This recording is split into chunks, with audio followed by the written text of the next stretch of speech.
Al hoe jy uit jou situasie uitkom, is as jy meer geld maak. Nou, my naam is Adolf, bly hier so in Zenien op 'n plaas. En 'n jaar terug het ek 'n situasie gehad, 'n bietjie meer as 'n jaar terug, waar ek alles verloor het. Soos ek praat van alles, ek praat van 'n balie goed gevat in die huis. En maar voor jy daar uitkom, kom ek sê jou so, as jy al klaar agter is met 'n paaiement, of as jy al klaar nie alles kan cover nie, hoor gaan my lied, dit gaan net erger raak. Dit is soos 'n snowball effek. En op die einde van die dag gaan jy alles verloor. Nou, hoe jy enige situasie regmaak is, jy verdien meer geld. Hoe jy 'n budget klop, jy verdien meer geld. Nou, jy my sê, Adolf, ek werk by gat af.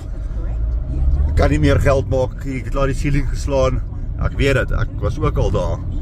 Maar ek het 13 maande terug, 'n jaar terug, het ek 'n program ontdek wat my geleer het hoe om my side hustle te begin. Van my telefoon af, van enige plek af. So nou verdien ek geld met goed wat ek klaar het. Ek het social media, ek het 'n telefoon, ek het internet en ek gebruik daai goed om my tweede inkomste te generate. En as ek praat van tweede inkomste, is dit party maande meer as my 8-to-5 job. Nou daai is 'n game changer. En daai wil ek met jou share. Daai wil ek jou wys hoe jy dit ook kan doen.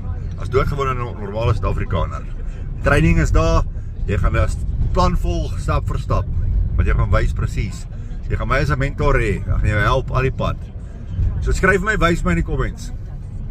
Of nog beter, my nommer is dit altyd hier onder in die hoekie langs my naam. Stuur my 'n WhatsApp, is meer as welkom. En dan link ek jou op en ek stuur vir jou nodige inligting en ek wys jou presies hoe ek dit reg gekry het en hoe ek jou kan help om dit ook te doen. Nou ja, wacht vir my WhatsApp, hè.